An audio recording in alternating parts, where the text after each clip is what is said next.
from News Channel 8, this is the best of Capitol Insider. That was the week that was with Morris Jones. Hi, everyone, and thanks for joining us for this week in review of Capitol Insider. I'm your host, Morris Jones. Our political panel breaks down President Obama's pipeline decision, questions about Dr. Ben Carson's past, and Bush 41's slam against his presidential son's key advisors. Plus, ISIS and Sinai. The Islamic State has been gaining ground throughout the Middle East. Is Egypt's Sinai Peninsula the next hotspot for terrorist activity? And what about the U.S. troops in the region? We have a compelling report. Plus, the next generation of drones. The business of consumer UAVs is rapidly growing. Now the leading manufacturer is unveiling new capabilities. Our tech insider weighs in. But first, here's our own Week That Was debate. Joining me, Jack Berkman, Republican strategist and host of Behind the Curtain with Jack Berkman. Catch him every Saturday night on the Radio America Network and Sunday afternoons at 2 on WMAL in Metro D.C. Also, Mark Levine, nationally syndicated radio talk show host and a state delegate-elect for the Democratic Party in Virginia. Congratulations, Mark. Catch him weekdays at 3 p.m. at marklevinetalk.com. More than 2,000 days after TransCanada first applied for State Department approval, a decision is made on the Keystone XL pipeline. The State Department has decided that the Keystone XL pipeline would not serve the national interests of the United States. I agree with that decision. Many Democrats were pushing for Obama to reject the pipeline. Mark, are you happy with that decision? I am, but there's really no surprise. Frankly, I think this has been telegraphed long ago. What this does is it allowed Canada to sell oil to China more cheaply. Basically, it would raise our price of gasoline. There already is a pipeline there. And frankly, we need to get away from oil. We need to get away from tar sands. We need to get to more renewable energy. And this was a step in the wrong direction. Right. As Larry Kudlow says, Mr. Obama likes windmills. Just doesn't like fossil fuels. I like windmills, Jack, too. Windmills for everybody. Yeah, I like windmills, too, but they can't do anything. They can maybe supply 0.5% of the nation's energy if you're lucky. I mean, this would have enabled us to decouple from the Mideast. We're almost out of the Mideast. Nobody realizes that we're currently dependent on the Arabian Peninsula and Saudi Arabia. If we can get more oil coming from Canada and this country, the United States can decouple itself from the Mideast. But, Jack, the oil wasn't coming to us altogether. The president has turned his back on this. He's also turned his back on tens of thousands of jobs. Jack, it's a very 35 jobs. There are 35 permanent jobs. But let me say this. The oil wasn't coming to us. The oil was going to the Gulf Coast to be shipped to China. It wasn't Canadian oil. Right after the announcement, Republican presidential candidate Marco Rubio vowed to reinstate the pipeline if he wins the White House. Jack, should Republicans make another push for Keystone? Would they be successful? Oh, I think they would. I think if we hold the Senate, they will. I think if we can add a Republican White House, I don't think there's any issue with it. There's millions of dollars behind this. There's a lot of money given to a lot of campaigns. I think this politically, Morris, I don't think there's any chance this won't happen if you have a Republican president. All right, let's move on. Republican presidential candidate Dr. Ben Carson is facing tough questions about his past, and now a bombshell report from Politico.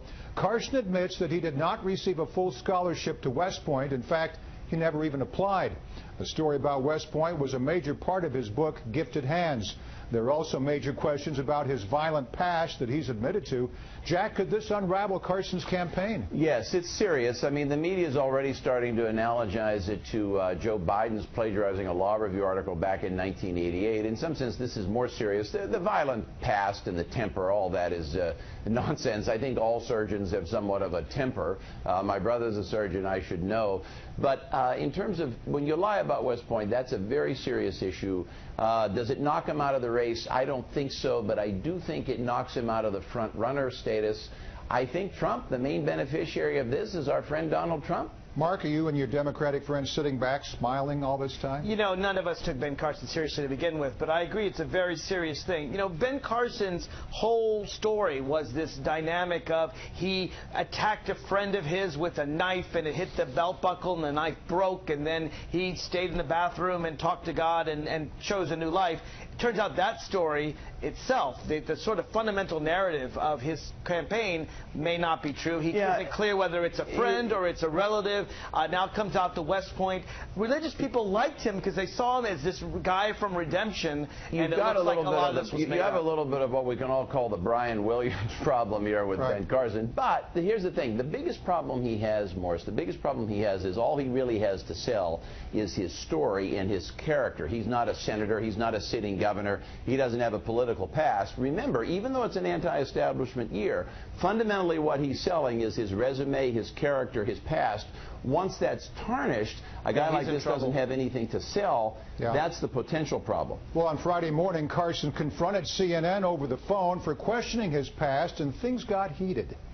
This is a bunch of lies. This is what it is. It's a bunch of lies attempting, to say that I'm lying about my history. I think it's pathetic. And basically what the media does is they try to get you distracted with all of this stuff so that you don't talk about the things that are important, because we have so many important things.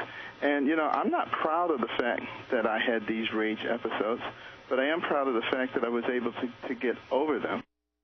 Yeah, he went on to accuse mainstream media of manipulating his words. All right, Mark, we'll wrap this up soon, but what do you make of Carson's outburst?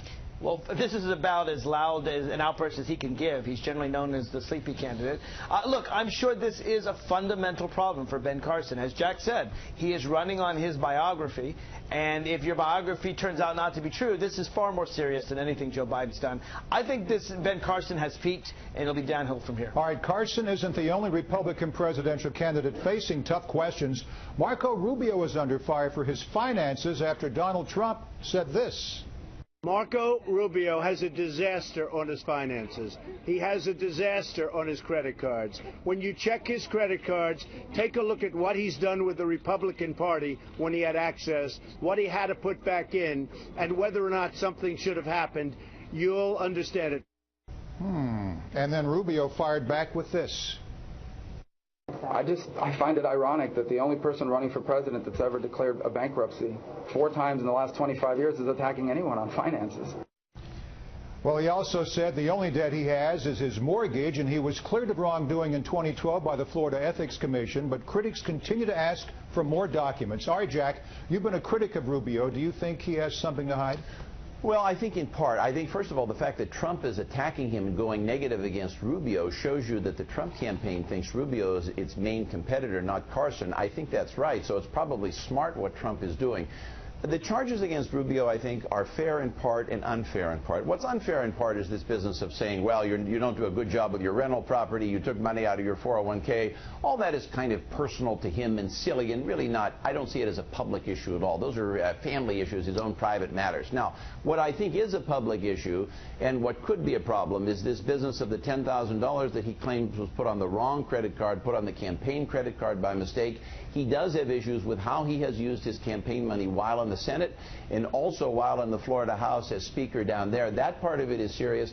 That part of it, Morris, we have to hear more from him. All right, many have compared this scandal to Hillary's emails. Mark, are these credit card statements much ado about nothing? I think they are serious because it's not just his campaign credit card. There are allegations that he took the state house credit card. He actually used Florida taxpayer money for his own personal Christmas party. That's an allegation, though. If that's true, that is a very serious allegation. I say this. I say that Trump says Rubio has problems with his credit cards. Rubio says Trump has problems with bankruptcies. They're both right. Both Republicans are right. Let's give them both a chance. All right, let's switch gears to next week's debate lineup. New Jersey Governor Chris Christie and former Governor Mike Huckabee didn't make the main stage, while Senator Lindsey Graham and George Pataki didn't make the cut at all. Jack, is it time for some of your candidates to drop out of the race? Oh, yeah. I mean, Pataki, the media shouldn't be giving him, he's raising no money. He's kind of like the Jim Webb of the Republican Party. I mean, Lindsey's raising no money. He's a nice guy.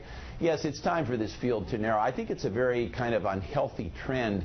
I don't want to see, if there's an expectation every race that you're going to have a dozen or more Republicans pouring in, it could deter some good candidates from running. For instance, our friend Paul Ryan, who was my candidate, who was a person I would have endorsed for 2016, chose not to run because I think he very wisely foresaw what was coming. I just hope this isn't a trend that lasts too many more elections. Now, all eyes will be on Jeb Bush during the next debate after relaunching his campaign with a new slogan, Jeb can fix it. Now he's pledging to fix himself and Washington. Mark, do you think it will work? I do not. I think Jeb is stuck with the baggage of his family. Just yesterday, or this week, his father condemned Dick Cheney, condemned Donald Rumsfeld in a way that he really hasn't before. Remember, they served both father and son. Yeah, we'll get to that in a minute. Okay, yeah, he's the baggage of his brother. I think Jeb's campaign cannot be fixed. I don't think he has even the personality of his brother or his father. He doesn't seem comfortable going on the attack. He doesn't seem comfortable saying nothing. He just doesn't seem comfortable running for president. I don't see how his campaign, other than money, will have huge agreement. I think what was said of Hillary could be said of Jeb Bush as well. He's a payphone candidate in a cell phone world. Jack, are you ready to predict yet who will get your party's nomination? I'm ready to call for... No, I'm not. I'm not. I think it will be Trump. I don't know that... I can't make an endorsement or a prediction. I think that every trend is suggesting Trump right now. I am ready to call for Jeb Bush to get out of the race because I think he's becoming an embarrassment to himself and an embarrassment to his party. I don't think his campaign understood that when you have a campaign slogan, Jeb can fix it, the double entendre. I think they missed that. I think they thought somehow it would be perceived as Jeb can fix the nation, but it's being perceived as Jeb can fix his own campaign. And he can't.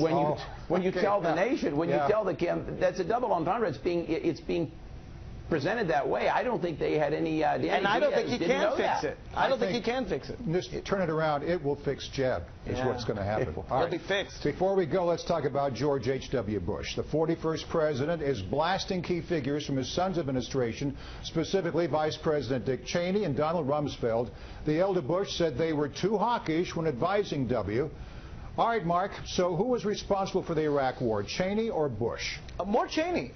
Democrats have said this all along. I said this on my radio show for more than a decade. The person in charge of the presidency, particularly its foreign policy, was Dick Cheney and Donald Rumsfeld. I think George W. Bush was just following orders, and they were very bad orders, very mistaken orders. I interviewed Rumsfeld one-on-one years ago, and I reminded him that he told the public that in the invasion of Iraq, they would all welcome us with open arms. He denied that, but the fact checkers thought it was right, said it was right. Jack, what do you make of this? Who was responsible for the war? Was it Bush or his advisors? Well, all of them. But first of all, I think the Iraq War was a success. I think it was necessary. Really? Oh, absolutely. I think it continues to be a success. On the politics, and I think success for who? I mean, for ISIS. For ISIS, it was a great success. No, I think it's a success. We have brought some level of democracy to that region, to that country, for the first time in 5,000 years. For the first time ever, you have talk radio in Baghdad. I mean, that's a wonderful bequest. I don't think Iraq is a success for anyone, particularly the Iraq. Well, we won't get. But remember the whole idea that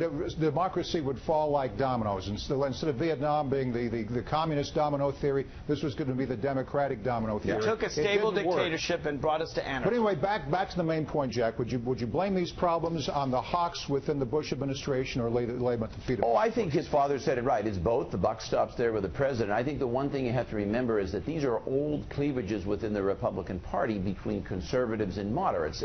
Bush 41, I love him, but he's a moderate. He's always been on the left side of the Republican Party. He and Gerald Ford made comments similar to this before he died. Ford passed away in 2006. In 2003 and 4, he blasted Rumsfeld. He blasted Cheney. He told the media he was calling them, saying, "What are you doing? You know better than this, that, and the other."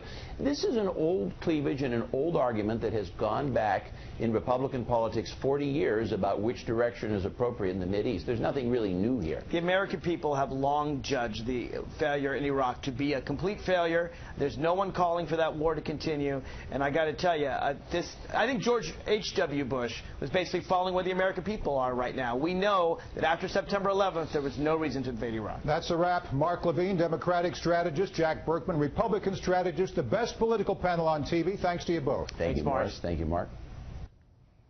We turn to ISIS in Egypt. Straight ahead on Capitol Insiders, that was the week that was.